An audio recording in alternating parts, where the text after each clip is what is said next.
Unmasking Panic: The Science, Symptoms, and Solutions of Panic Disorder. Picture this: you're sitting on the couch watching TV, and suddenly your body convinces you that you're about to die. Your heart pounds, your chest tightens, and you can't catch your breath.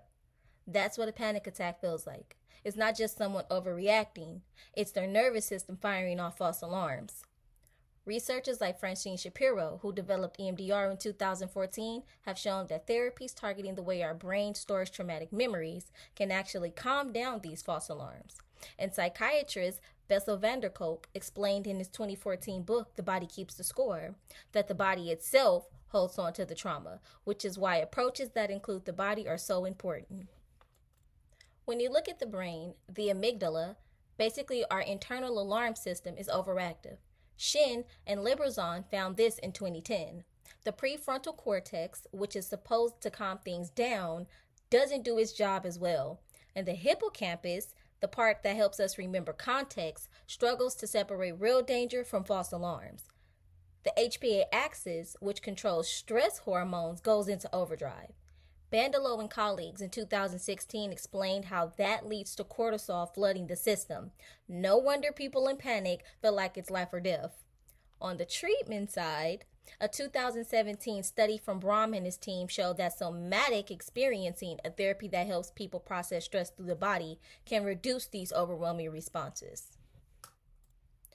Our bodies run on two gears. The sympathetic nervous system is like the gas pedal. It's revving us up for fight or flight. The parasympathetic is the brake, slowing things down and bringing us back to calm. In panic disorder, the gas pedal gets stuck. Garrancani and colleagues pointed this out back in 2006. The brakes kick in too late. The good news? In 2015, Pena and his team found that the body-based techniques like breath work, grounding, mindfulness can help strengthen the parasympathetic nervous system. That's why simple things like slow breathing, yoga, something as simple as a walk can really make a difference. Think of neurotransmitters as the car controls.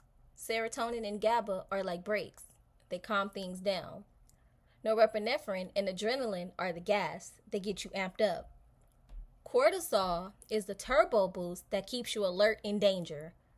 Roy Byrne and colleagues in 2006 explained how low serotonin and GABA leave people with weak brakes.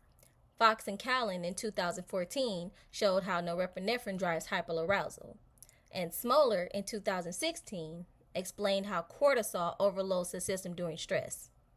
That's why medications like SSRIs and benzodiazepines help. They strengthen the brakes, but EMDR, as Shapiro showed in 2014, actually helps reset how the brain responds to the old fear triggers, which changes the entire system without medication. Our bodies are built with ancient survival software. Fight gears us up to defend ourselves. Flight gets us sprinting for safety. And freeze temporarily hits the pause button so we can avoid danger. Or at least look very still while our brain figures out what to do next. Schorer and Elbert in 2010 described this symptom as brilliantly adaptive for prehistoric life. The problem? Modern life doesn't come with saber-tooth tigers. In panic disorder, that same wiring misfires at random, like suddenly panicking at checkout line, abandoning your cart mid-aisle because your nervous system decided that Trader Joe's was a war zone. Neuroscience shows us it's not overreacting, it's outdated programming. Shin and Librazon found that communication glitches between the amygdala and the prefrontal cortex can make harmless situations feel life-threatening. McTeague and Lane added that panic is part of the body's natural defense spectrum. It's just hitting the maximum drama setting when there's no real threat. Somatic therapies work by helping the body finish these half-completed stress responses, letting energy that got trapped finally move through and out.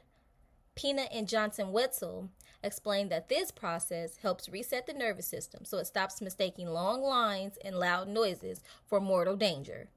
It's less about controlling panic and more about teaching the body, hey, the danger passed, you can relax now.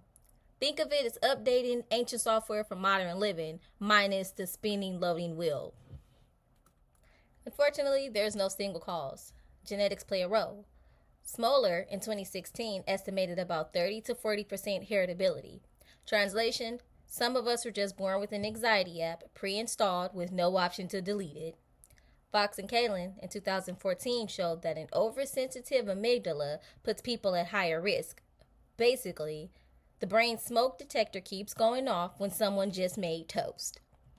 David Clark's classic 1986 study explained that catastrophic thinking, like assuming dizziness means you're about to faint, can spiral into panic. 1 minute, you're slightly lightheaded. The next, your brain shouting, "This is it, call 911." Clark described how this cycle of fear fuels itself until the body's full stress system joins in for the encore. And trauma adds another layer. Shapiro's 2014 work with EMDR showed how unresolved trauma memories can keep panic stuck on repeat until they're reprocessed. Think of it like a playlist you can't turn off, blasting the same song titled Danger at full volume. EMDR helps the nervous system finally hit next track, reminding the body that the crisis ended years ago. While we're on the subject of cars, panic disorder rarely travels alone. Kessler and colleagues in 2006 found strong links with agoraphobia, depression, and substance use. McTeague and Lane in 2012 added that panic often expands into a whole spectrum of anxiety. The tricky part is, panic looks a lot like medical issues. Vanderkolk in 2014 pointed out that many patients first go to the ER thinking they're having a heart attack when it's actually panic.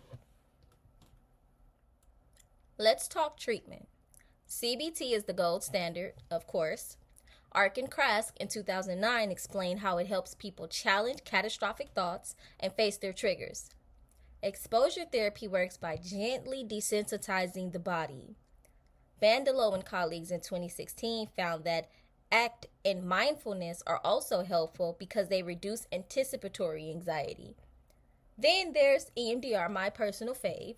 Shapiro in 2014 and Leeds in 2016 showed how reprocessing fear memories with bilateral stimulation can dramatically reduce panic. And Brahm in 2017 demonstrated that somatic experiencing lowers trauma and anxiety symptoms. Put together, it shows we need to treat both the mind and the body.